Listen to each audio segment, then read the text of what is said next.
Hello everyone, Zellerant here, and we've got some big news and probably big confirmations here with this. I'm going to try and make this quick. Now, there is a video out here for everything that's going to be coming up with Cinerisi. I'm not going to watch the whole video and react. I already tried doing one, but it's kind of slow. There's not much to discuss in it. It's just kind of going over Cinerisi, her skills, and all of that. I'll be going more in depth with her later tonight, but it also brings up all the events and some of the shops and type stuff. Nothing too crazy with that. I mean, you have Cinerisi that it shows. We are getting her. When you get farther into it, it shows her weapon. I'll be going into that, whether you want to pull that or skip it if you're going to be pulling Cinerisi. You have the mini game. It looks like we're going to be like running a like Starbucks type equivalent with their cafe. So her, Springfield, and all of them. And you can see there, you're trying to get your rating up. And as you get your rating up through this mini game, you're going to have your shop here. You can see the shop. It's your typical shop, although it does look like you have to build up your rating within the shop to actually unlock everything. So you have the starting stuff here with your standard pulls, your very basic common key, some of the cheap materials. Then you have, right after that, your gifts, your targeted pulls, some of that.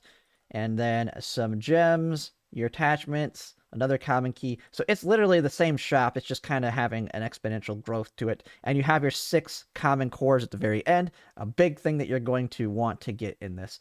And so it's just your typical event there. It looks pretty fun. Has Lada's coming out there. And so if you like Lada and you want to get her skin, you have that one. And then we have this new frenzy mode will be added into the game. And so it's a more difficult mode it shows it here, for the expansion drills. Now, it can go all the way up to level 40 to increase the difficulty. So I don't know if this is a quality of life that they already have in CN, or it's the one kind of incorporated with adding like kind of an extra mode. But it does mention, even though if you don't want to have to do it all the way to difficult 40, you only need to go through difficult 18, which it mentions right here, which means you should be able to get all the wars. The biggest thing it mentions in it is those basic cores. And the cores are huge. I mean, I've already done a video on how important they are and how few we get. So getting any that you can extra on top of what we already get is going to be nice. So that looks like, and that's like a reset bi-weekly thing. So maybe that's another two or so cores that you can get a month. And with already getting 13 as a free to play, maybe this ups you to 15, maybe up a little bit more. It doesn't really mention it. We have the new Gunsmoke boss coming out. That one's pretty nice. I don't know how this fight works. We're gonna have to see, but it's at least a now change in pace. So hopefully it's gonna probably have different units are gonna be great against it. I'm wondering if Papa Shah is still going to be valuable against this boss, because I know at the last one you want to have the 6 units, which with her summon made it where you had 6 units out there. That is nice there. And I believe that's pretty much everything. You have the other little events that'll be coming alongside it. We've already done every single one of these to some extent. So we've had the Dangerous Excavation for some materials, Invite Cipher event rewards, Intelligent Supplies, and the one where we can get double rewards is now going to be the Cognitive Configuration event. So we have that. Now that is like just the typical stuff that we get with all of our events. Nothing too crazy there. That's why I'm kind of rushing through that, because we have the bigger stuff coming right after. And so, because this is a devlog, which is why it's a little bit longer than them just showing everything. And you can kind of see down here at the bottom, the big announcement here. Now I have the volume down. It is in English when you watch it. You actually can just listen to it. It's just kind of slow when you, the event ending and shop ending. Now, this is one thing that's confused people in the past. It confused me when the game originally released the first event, and that is the fact that the end time is not the end of the event. It was the end of the shop closing. The end of the event as soon as the patch ends, and then the shop stays open to buy stuff with any remaining materials you have. So they're going to have 2 separate timers for that, so you can know exactly when you can no longer participate in the event to get the materials. Now that is in works, but that one's a nice one that's coming. It wasn't too crazy, but they do answer about other commanders said that could get quality of life improvements that are available on the Chinese server ahead of time. Something I've specifically mentioned, especially with the newest thing of the loadout system. And we have right here some kind of mention of that. Team formation improvements, They are in the works. Maintaining character positions with restarting Gunsmoke Frontline battles, so you don't have to keep putting them out there every time. A new dashboard for your challenges, so an easy way to acquire everything. And they say they are being incorporated as we speak. And if we've known just based on their past talking about stuff they're adding, like the rate up standard banner, it was like a month later we got it. So we could very well be seeing the loadout type systems and all that coming very, very quickly, which will be huge because that is like the biggest thing I want for the Gunsmoke Frontline specifically, because I don't want to deal with switching my weapons and attachments on my characters at all. I don't do it. It's not worth it to get a little bit of extra damage on the boss at this point, and so that'll just make it much, much easier to do that and maximize your abilities on that. But then it also mentions the oathable dolls are being rapidly developed as well, so it sounds like we're going to be getting the ability to oath some of the dolls earlier than they maybe got it in CN, and they have that. Lack of permanent game modes. They are rapidly working on getting us more in-game content. Always great.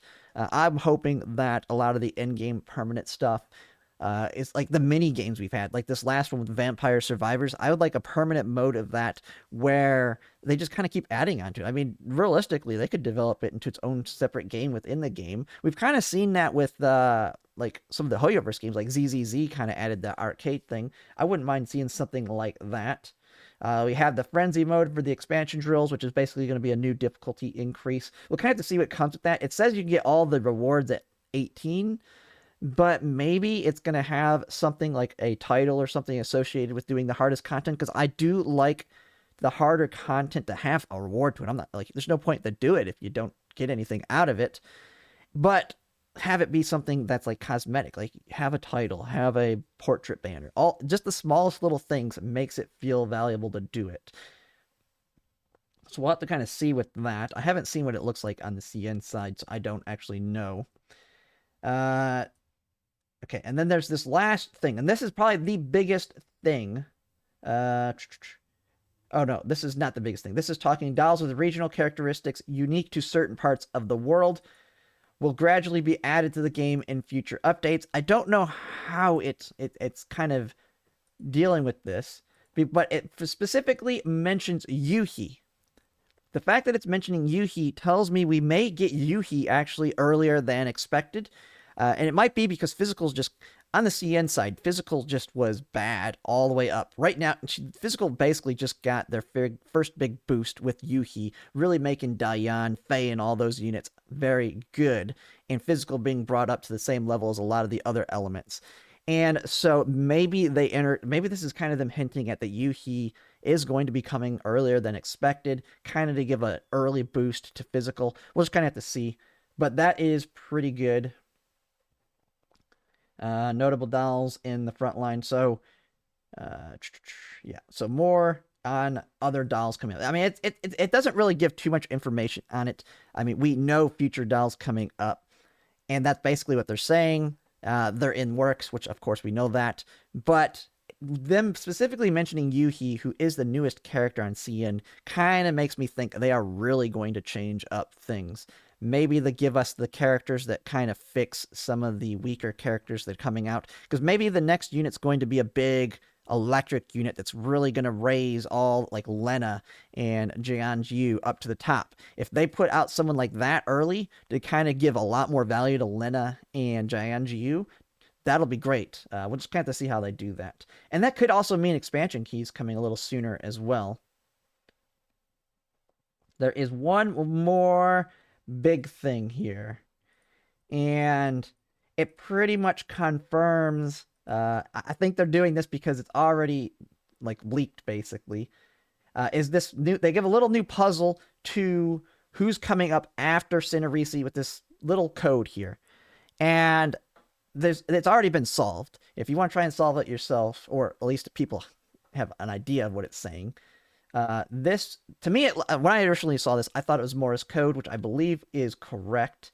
But what this is effectively saying, and this is probably the biggest part for, I think, most people, is this one right here. This person has made the announcement that it is Klukai, because 8th letter of the alphabet H, 11th K, 9th I, and kept is kept, and then 6-4 is kept as numbers, HK4I or 416.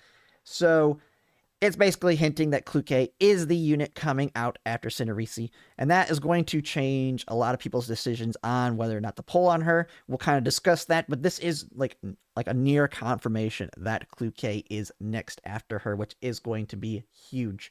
They're probably just doing this because it's already basically been leaked, and it's the big rumors. They just want to snuff it out now and make it where they've officially announced it so people know it's coming.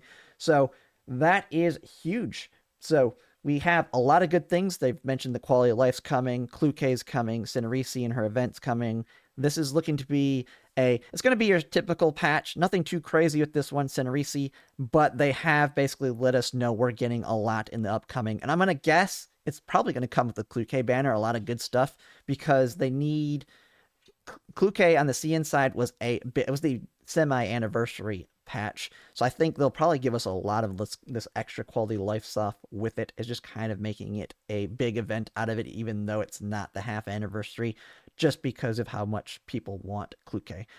So we'll just see. I mean, it looks great. Let me know in the comments what your thoughts are. But yeah, that's pretty much it. If you like my content, if you could like, comment, and subscribe, it really helps. And thanks for watching.